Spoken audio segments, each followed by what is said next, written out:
Graça e paz a todos. Sejam bem-vindos ao nosso canal Conhecendo e Crescendo em Deus. Hoje nós iniciaremos um novo estudo bíblico intitulado Oração, mais que um hábito, uma necessidade. Nós o exibiremos em duas partes. Na primeira, nós falaremos sobre os aspectos da oração. Na segunda, nós daremos uma ênfase à oração feita por Jesus no Getsemane. E para começarmos essa primeira parte, nós leremos 2 versículos que se encontram no segundo livro de Crônicas, capítulo 6, versículos 12 e 20. Diz assim a palavra do Senhor. O título é Salomão ora a Deus. Pôs-se Salomão diante do altar do Senhor, na presença de toda a congregação de Israel, e estendeu as mãos.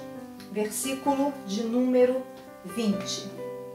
Para que os teus olhos estejam abertos dia e noite sobre esta casa, sobre este lugar, do qual disseste que o teu nome estaria ali, para ouvires a oração que o teu servo fizer nesse lugar. Glória a Deus. Eu gostaria de perguntar para você, o que é oração? Qual a importância dela para a vida cristã? O que a palavra de Deus nos fala a respeito deste tema? Salomão ergue um templo ao Senhor e quando ele edifica esse templo, ele agora já totalmente pronto, todo o povo de Israel é convocado a ir até aquele local e diante daquele povo que servia a Deus, era um momento pós-exílio, era um momento em que eles estavam se reconciliando com o Senhor após passarem tanto tempo exilados, estavam agora diante de um novo tempo. Então Salomão ergue uma tribuna, fica em pé diante dela, diante de todo o povo de Israel, depois se ajoelha e começa a falar com Deus. E começa a orar a Deus.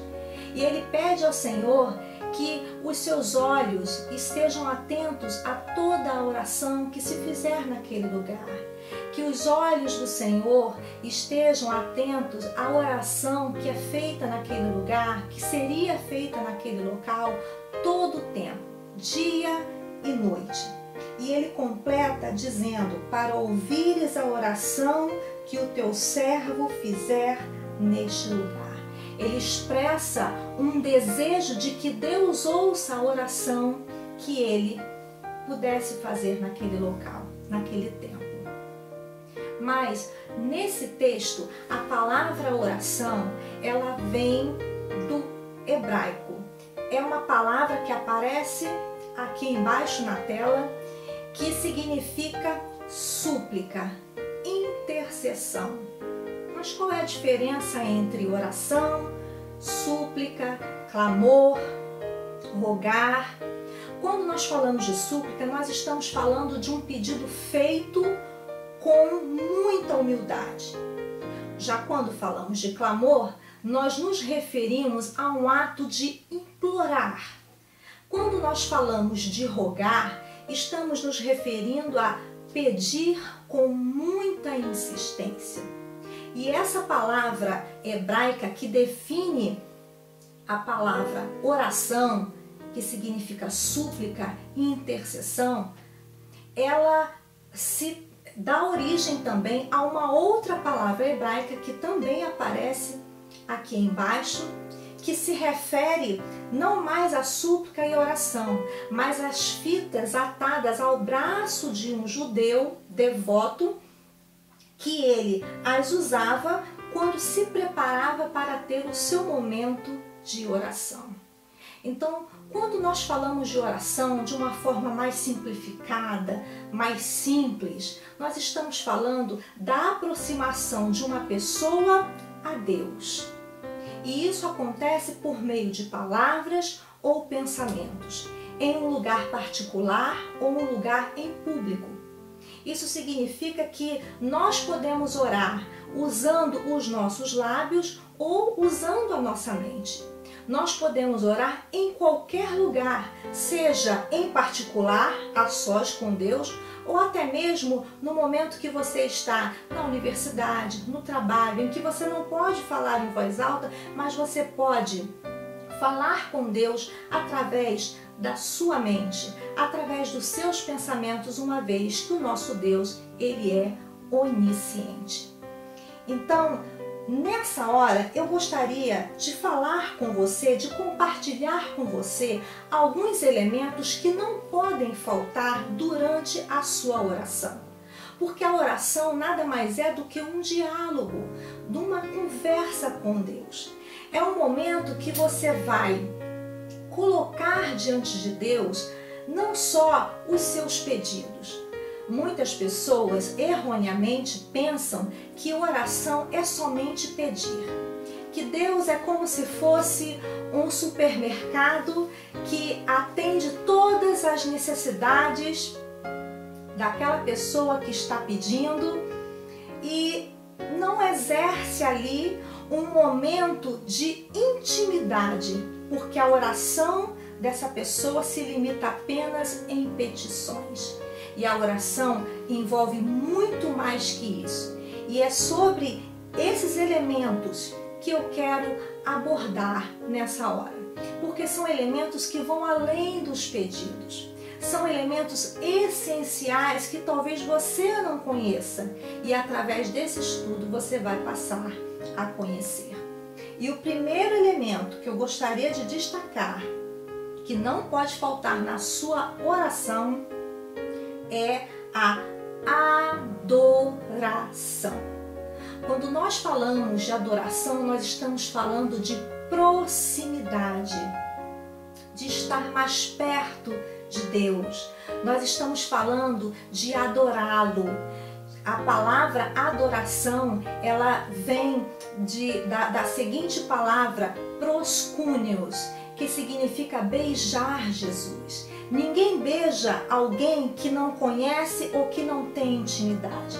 Então, a adoração significa se aproximar de Deus, estar bem pertinho dele, do seu toque, tocar, permitir que nós possamos adorá-lo verdadeiramente, que nós possamos beijá-lo, termos um momento de afinidade, de proximidade intensa e profunda.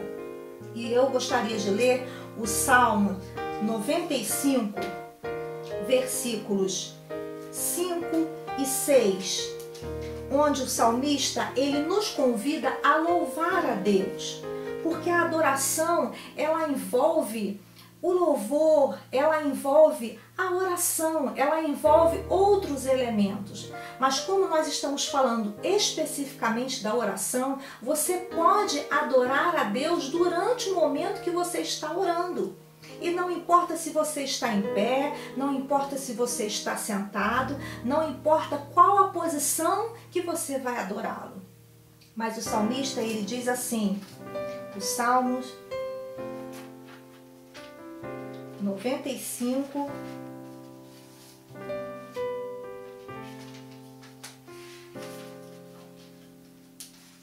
versículos 5 e 6. Dele é o mar, pois ele o fez, obra de suas mãos os continentes. Vinde, adoremos e prostremo-nos, ajoelhemos diante do Senhor que nos criou. Então existe um convite que não pode ser recusado, o da adoração. É dizer o quanto Deus é maravilhoso, o quanto Deus é lindo, o quanto Deus é tremendo, o quanto Deus é magnífico. É deixar o teu coração expressar palavras que exaltem o nome do nosso Deus. Isso faz parte da adoração na oração. E às vezes nós estamos tão preocupados em só pedir, pedir e pedir que nós esquecemos até mesmo de adorá-lo, de mantermos essa proximidade ao ponto de dizermos o quanto Ele é lindo e maravilhoso. Um ato de reconhecimento da sua divindade, da sua beleza, do seu poderio, da sua santidade. Então eu convido você, a partir de agora, incluir esse elemento tão importante que é a adoração ao Senhor. O segundo elemento é a comunhão, que também a referência bíblica está no livro de Salmos. Nós vamos ler o Salmo 103, versículos 1 e 2. O salmista Davi, ele diz assim: bendize, ó minha alma, ao Senhor, e tudo o que há em mim, bendiga ao seu santo nome. Bendize, ó minha alma, ao Senhor, e não te esqueças de nenhum só de seus benefícios. Bendizer a Deus, dizer o quanto Ele é magnífico, o quanto Ele é tremendo. E a nossa alma precisa sempre bendizer ao Senhor. Isso significa uma união, uma ligação com Deus. É impossível você desenvolver um diálogo com o Senhor se você não estiver ligado a Ele, se você não estiver unido a Ele. Pois nada, a não ser o pecado, pode te afastar do seu amor, da sua comunhão com Deus. Terceiro elemento é a gratidão. E eu gostaria de ler o livro de 1 Timóteo, capítulo 2, versículo 1. Vamos ver o que esse livro, ou esse versículo, fala a respeito da oração. Paulo escreve a Timóteo e lhe fala sobre um aspecto muito importante, que é a gratidão, o agradecimento a Deus. E ele diz assim, 1 Timóteo, capítulo 2, versículo 1. Antes de tudo, pois, exorto que se use a prática de súplicas, orações, intercessões, ações de graças em favor de todos os homens. O que Paulo estava dizendo para Timóteo é o seguinte: Timóteo, não deixe de orar por todas as pessoas. Não deixe de levantar as orações, não deixe de suplicar, não deixe de agradecer, de interceder em favor de todos os homens. Você pode agradecer a Deus por sua vida e você pode também agradecer pela vida de outro. Agradecer a Deus por estar vivo, agradecer a Deus porque a salvação te alcançou, agradecer a Deus pelo ar que você respira, ser grato a Deus por sua presença, agradecer a Deus pelo seu mover, pelos livramentos, pelas vestes, pelos calçados, por cada resposta dada. Agradecer a Deus por Jesus ter morrido na cruz do Calvário, levando sobre si todos os nossos pecados e nossas enfermidades. Agradecer a Deus é algo que não pode faltar durante a nossa oração. O que não nos faltam são motivos para agradecermos a Deus. Se você tem muitos pedidos para fazer ao Senhor, você tem muito mais para agradecer por tudo que Ele é e tudo que Ele já fez, tem feito e vai fazer na sua vida. O terceiro, ou melhor, o quarto elemento que deve fazer parte da sua oração e que nós vamos ler o Salmo 51 para entender melhor, é a confissão. Durante a nossa caminhada com Deus, nós cometemos muitos erros, nós somos pecadores arrependidos, nós conhecemos a palavra do Senhor e Ele nos orienta o que é certo e o que é errado. É claro que nós não devemos mais, agora diante de Deus, sermos escravos do pecado. O pecado, ele não domina mais sobre nós. Mas algumas situações nos levam a pecar. Às vezes nós pecamos com atos, com palavras, com pensamentos, mas no momento que você confessa, você está expressando o seu reconhecimento, você está expressando o seu arrependimento. Então você pode fazer isso diante da sua oração. Senhor, olha, eu pequei. Senhor, eu errei. Senhor, eu cometi uma falha. Eu disse o que não era para dizer. Eu fiz o que não era para fazer. E o primeiro passo para você alcançar o perdão do Senhor é você confessar. É você reconhecer que você falhou.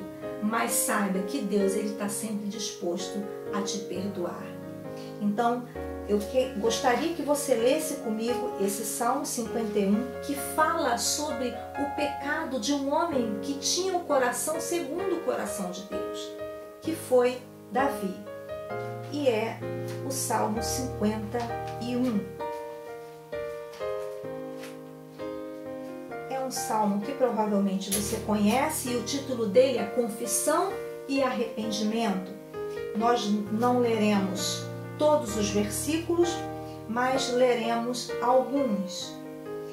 E o salmista Davi, ele faz essa confissão de arrependimento logo depois que ele se encontra com o profeta Natã, porque ele reconhece que pecou quando ele teve ou manteve relações sexuais com uma mulher casada. E ele diz o seguinte diante de Deus, orando: compadece-te de mim, ó Deus, segundo a tua benignidade, e segundo a multidão das tuas misericórdias, apaga as minhas transgressões. Versículo 2. Lava-me completamente da minha iniquidade e purifica-me do meu pecado, pois eu conheço as minhas transgressões e o meu pecado está sempre diante de mim. Versículo 4, para encerrarmos.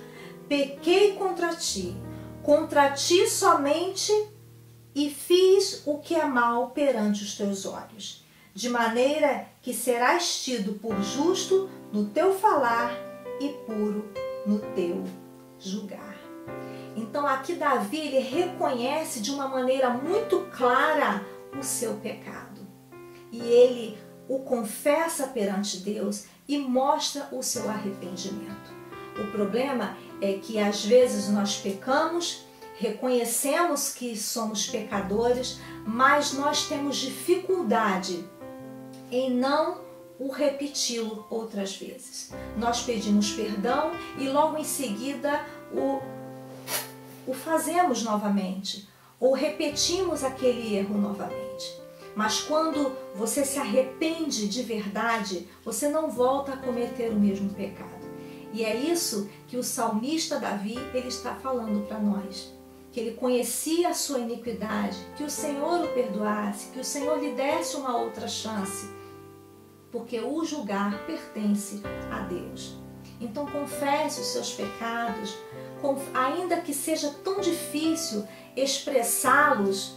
Falar dos nossos defeitos, dos nossos erros, não é algo fácil, porque achamos que pecado é somente roubar, matar, e às vezes nós precisamos compreender que pecado também envolve outras atitudes que muitas vezes, infelizmente, fazem parte do nosso dia a dia. E aí nós temos inúmeros exemplos que não vamos entrar nessa questão para não fugirmos do nosso assunto. Então, se você cometeu algum tipo de pecado, porque não existe pecadinho nem pecadão, o que ocorre é que quando você comete um pecado como matar, roubar, talvez as consequências sejam maiores, mas quando você mente, quando você julga precipitadamente, quando você é omisso em algumas coisas, as consequências do seu pecado elas sejam menores. A diferença está somente na consequência. O pecado, ele sempre será pecado. As consequências é que serão distintas de acordo com o que você cometer. mas saiba que existe um Deus que está disposto a te perdoar.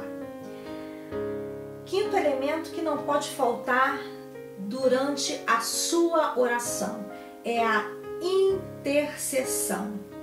E quando você fala em intercessão, você está falando de intervir, de intervenção, de estar entre algo.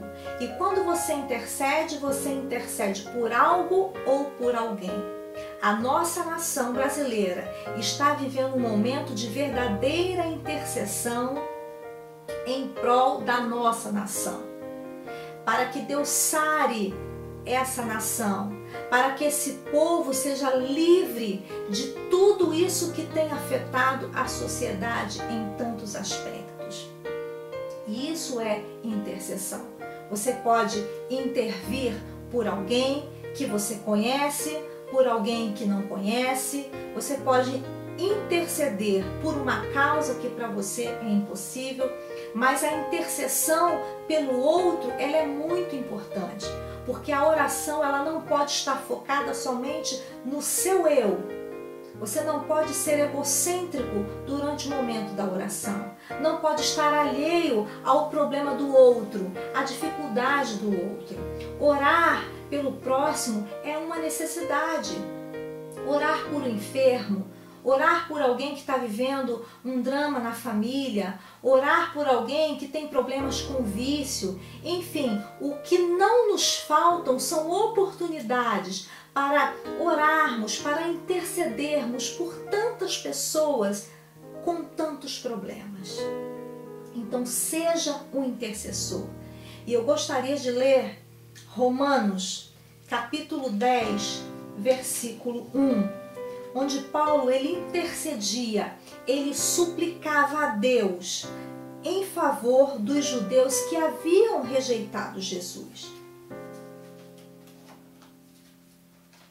E às vezes o nosso olhar está tão voltado para os nossos problemas que nos esquecemos de orar por uma pessoa que está ao nosso lado e está sofrendo tanto, que está tão carente da nossa intercessão. Romanos capítulo 10, versículo 1. O título diz assim: os judeus rejeitam a justiça de Deus. E Paulo diz: irmãos, a boa vontade do meu coração e a minha súplica a Deus a favor deles são para que sejam salvos. Paulo já havia alcançado a salvação, ele já estava salvo, mas ele se preocupou em orar, em interceder, em intervir por todas aquelas pessoas, aqueles judeus, aqueles homens, mulheres que rejeitaram a Jesus. E o desejo, a intercessão de Paulo era que, assim como ele, essas pessoas também fossem salvas. Porque a vontade de Deus é que toda a humanidade seja salva. Jesus não morreu na cruz do Calvário por coisas, ele morreu por pessoas. A salvação de Cristo é para toda a humanidade e não apenas para um grupo de pessoas. Então interceda por quem está sofrendo, ainda que você não o conheça, mas interceda. Interceda pelos seus amigos, pelos seus familiares, por aqueles que estão sofrendo nos hospitais, nas ruas, enfim, interceda por todo aquele que necessita ser salvo pelo Senhor Jesus. Amém? O sexto elemento é a petição pessoal. Eu creio que talvez esse seja o elemento mais utilizado pelas pessoas que oram. É quando você pede por você mesma ou por você mesmo. É quando você ora a Deus e pede a Ele que lhe dê algo que você está precisando, que você deseja, que você necessita. E entenda que Deus, Ele sempre sabe e conhece as suas necessidades. E aí você pode perguntar assim, então por que falar com Deus se Ele já conhece tudo o que eu preciso? Porque durante a oração você está estabelecendo um momento de intimidade com Deus. e Ele é suficientemente poderoso para te entregar muito mais do que você precisa, muito mais do que você necessita. Então Deus tem prazer em estar ouvindo a sua oração, em estar dialogando contigo. Então nós vamos ler o livro de 1 Samuel, capítulo 1, versículos 10 e 11. E usaremos como exemplo a oração de Ana, uma mulher que era estéril, que não podia ter filho, mas que desejava ser mãe. A Bíblia não fala há quanto tempo Ana orava a Deus pedindo um filho. Mas a Bíblia fala que em um determinado momento, quando ela vai ao templo adorar ao Senhor junto com o seu esposo, ela faz uma oração diferente. Ela faz um pedido muito específico. E esse pedido se encontra nos versículos 10 e 11 do capítulo 1 do primeiro livro de Samuel. Ela diz assim, lá no templo do Senhor: levantou-se Ana e com amargura de alma orou ao Senhor e chorou abundantemente. E fez um voto dizendo: Senhor dos exércitos, se benignamente atentares para a aflição da tua serva e de mim te lembrares, e da tua serva te não esqueceres, e lhe deres um filho varão, ao Senhor o darei por todos os dias da sua vida, e sobre a sua cabeça não passará navalha. E eu acho lindo o pedido de Ana, porque ela não queria somente ser mãe, ela queria ser mãe de um menino. E ela faz um voto com Deus, e durante aquele pedido ela fala: se o Senhor me deres um filho varão, ela especifica o sexo do bebê. Então ela diz: se o Senhor não se esquecer dela, se o Senhor olhar para ela de uma forma benigna, ela o daria para servir ao Senhor. E o desejo de Ana, se você continuar lendo o texto, foi atendido, e Deus a abençoou de tal maneira que ela depois pôde ser mãe de mais filhos. Então o Senhor concedeu a Ana muito mais do que o que ela pediu. Então quando você estiver orando, quando você estiver pedindo alguma coisa, seja específico, peça com ousadia, e certamente, se for da vontade do Senhor, o teu pedido vai se concretizar para a honra e glória do Senhor Jesus. O sétimo elemento é que durante a oração, tudo que você pedir, você peça em nome de Jesus. João, capítulo 14, versículo 13, Evangelho de João, capítulo 14, versículo 13, diz assim: e tudo quanto pedirdes em meu nome, Jesus dizendo, isso farei, a fim de que o Pai seja glorificado no Filho. Para que a glória de Deus fosse vista em Jesus, Jesus estava falando que tudo que for pedido em nome dele, e esse pedido, ele com certeza seria ou será realizado. Então, as nossas petições, elas são feitas, são concedidas, são realizadas em nome de Jesus. E é isso que nós precisamos entender. Não é em nome de nenhuma denominação, não é em nome de nenhuma liderança, mas quando nós pedimos algo ao Senhor, o Todo-Poderoso, ao Pai, nós pedimos em nome do seu Filho, em nome daquele que se entregou por cada um de nós. E é interessante que o próprio Jesus faz ou nos dá essa orientação: olha, tudo que pedis em meu nome e eu o farei. O desejo de Deus é sempre conceder aos seus filhos aquilo que eles pedem, se estiver de acordo com a sua vontade. O oitavo elemento é exercer a fé e nunca duvidar. entenda que durante uma oração, você ou exerce a fé ou a dúvida. A fé e a dúvida, elas não podem ocupar o mesmo espaço.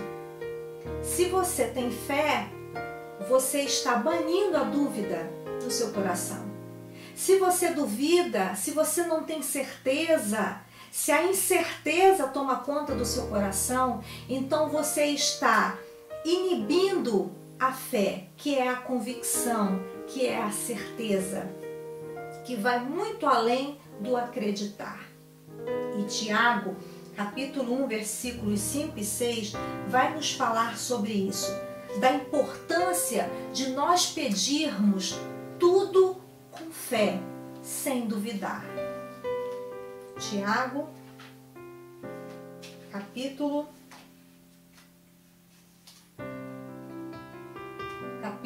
1, versículos 5 e 6. Como obter a sabedoria é o título.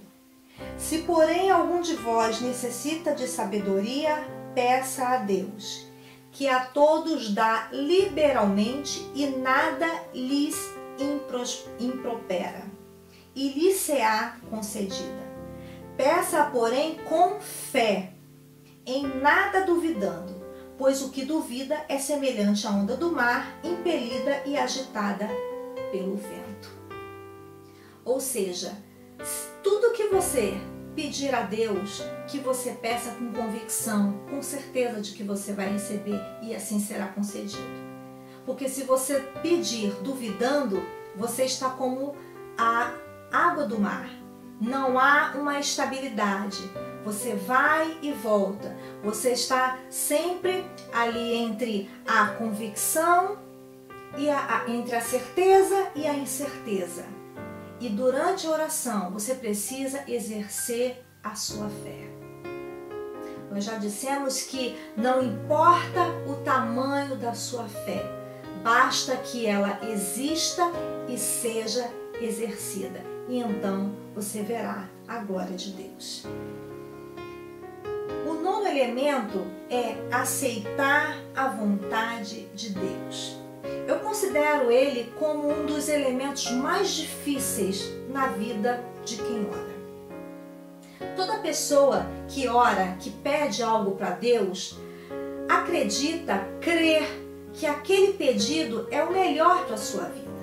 Mas nem sempre isso é uma realidade. Porque nós temos uma visão do presente. Mas o Senhor, Ele sabe do dia de amanhã. O Senhor, Ele tem uma visão muito além da nossa. E Ele sabe o que será bom para nós e o que não será. Então, a tua oração, ela só não será atendida, o seu pedido só não será concedido se ele não estiver alinhado à vontade de Deus. A palavra do Senhor nos diz que a vontade do Senhor, ela tem 3 aspectos. Ela é boa, perfeita e agradável. Então, quando o Senhor, Ele te disser não, é porque Ele tem o melhor preparado para a sua vida. Então, quando você pedir algo a Deus, você peça, Senhor, que seja feita a sua vontade. Porque a vontade do Senhor, ela é sempre melhor do que a nossa. Ela é sempre infalível. Louvado seja o nome do Senhor. 1 João, e eu gosto, capítulo 5, versículo 14. E esta é a confiança que temos para com Ele, que se pedirmos alguma coisa segundo a sua vontade, Ele nos ouve. Então, se aquilo que você está pedindo a Deus for da vontade dEle, o Senhor, Ele vai te ouvir. Ou seja, Ele vai conceder o pedido do seu coração. O 10º e último elemento é o espírito de perdão. Para algumas pessoas, perdoar é um ato muito difícil, que só o Espírito Santo pode nos ajudar a colocá-lo em prática. Só que nós precisamos compreender que no momento que nós oramos, nós precisamos liberar perdão para todos aqueles que nos ofenderam, com palavras, com atitudes e etc. E quando nós falamos de perdão, nós estamos falando no abandono do ressentimento, da mágoa, da vingança, daquele que nos ofendeu, daquele que nos feriu, daquele que nos machucou. Perdoar significa lembrar daquela ferida, mas sem sentir dor. E eu gostaria de ler o Evangelho de Marcos, capítulo 11, versículos 25 e 26. Quando você não perdoa aquele que te feriu, aquele que te machucou, você também não obterá o perdão de Deus. Porque as suas falhas perante Deus, os seus pecados, eles são muito maiores que aquele que uma pessoa cometeu contra a sua vida. Nós pecamos a todo momento e o Senhor, Ele nunca deixa de nos perdoar quando nós confessamos e nos arrependemos dos nossos pecados.